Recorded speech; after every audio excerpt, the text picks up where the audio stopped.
After 5 years of fans begging for a sequel to 2017's The Legend of Zelda Breath of the Wild, we are just mere days away from that sequel's release.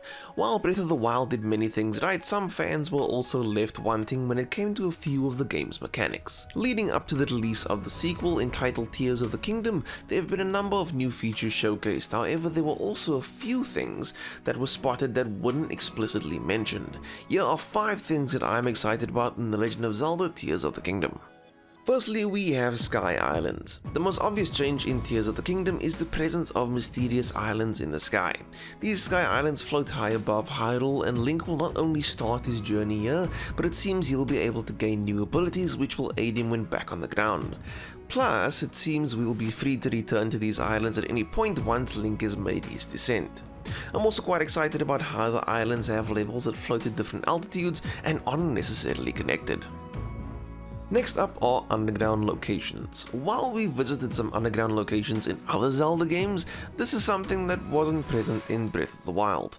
However, it seems that we may be visiting some locations under Hyrule during the adventure in Tears of the Kingdom. In one of the trailers, we can see Link engaged in combat with a stone talus in an area littered with stalactites and some luminous stones in the background.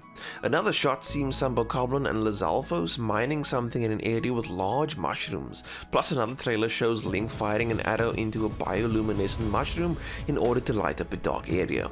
It's going to be interesting to see just how large and possibly labyrinthian it might be, or if we'll be able to visit it at any time or just during certain parts of the story. I'm banking on the former. Moving on, and we have the new abilities. This is a big one, and possibly one of the reasons I'm most excited about Tears of the Kingdom. In the previous game, abilities played a big role when it came to traversal, solving puzzles, and combat. It's no different, but at the same time it feels as if some of them are geared towards addressing some of the gripes players had with the first game. The first ability shown in the gameplay showcase with series producer A.G. Aonuma is Recall, followed by Fuse, Alter Hand, and finally Ascend. Recall allows Link to reverse the movement of an item, which is helpful if a giant stone falls straight down from one of the Sky Islands, which was shown in the showcase. Fuse seems to be mostly combat oriented, making it possible for Link to attach an item to a weapon to change the way it performs. We got a glimpse of how we'll be able to create homing arrows or a club by fusing a tree branch in a rock, but I think this also addresses the weapon durability mechanic somewhat, which some players took issue with in Breath of the Wild. Depending on the combination, it should yield some interesting stat changes. Ultra Hand allows Link to connect different items to create something completely new, like a raft or something as complex as a carriage or even a makeshift quadcopter. I feel like it could also have a combat application, but I'm not sure what it could be just yet. I suppose raining down arrows from the sky while riding a contraption could be one. Finally, we have Ascend, another exciting one which gives Link the ability to pass through solid objects right above him. This is a fun one for climbing tall structures if there's some kind of cave opening at the bottom. It's mentioned that it may even be used to pass through certain enemies, which might hint at a fairly large foe to conquer or multiple foes.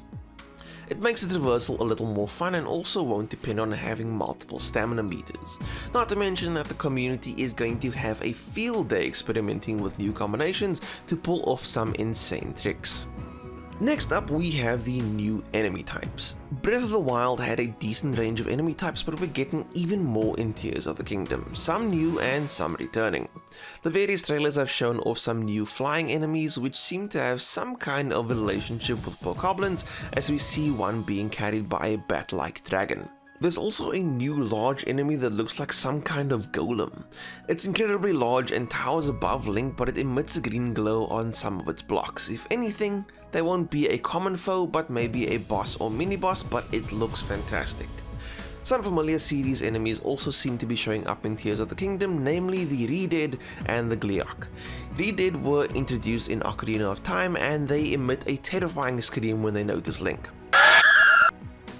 When in range, they'll paralyze you with a gaze and then slowly make their way over before launching an attack. The Gleeok was introduced in the very first Legend of Zelda and over the years have been depicted as a dragon with multiple heads. Based on what we've seen thus far of Tears of the Kingdom, there will be different elemental types such as Fire and Ice Gleeok which have 3 heads. There may be variants with 2 heads, but that's just speculation right now.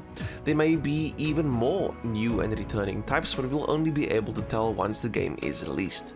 Hopefully we'll get something optional but challenging like the Lionels from Breath of the Wild. Finally, we have companions. Where Breath of the Wild had Link interacting with the fallen champions from the 4 different tribes, Tears of the Kingdom seems to take that one step further by pairing you up with a member of that tribe, possibly a champion, to complete the quest. It's unknown how long they may stick around, since I'm speculating this based on a clip of Prince Sidon fighting alongside Link, but I'm looking forward to having a companion at my side, even if just for a little while. They're just a few days before The Legend of Zelda Tears of the Kingdom launches worldwide on the Nintendo Switch, but it still seems so far. Needless to say, I'm incredibly excited to get my hands on the game. If you enjoyed this video, please don't forget to hit like and subscribe, and if you'd like to see more content for The Legend of Zelda Tears of the Kingdom, please let me know in the comment section down below. I'd love to know your thoughts and opinions. Thank you so much for watching. I will see you next time.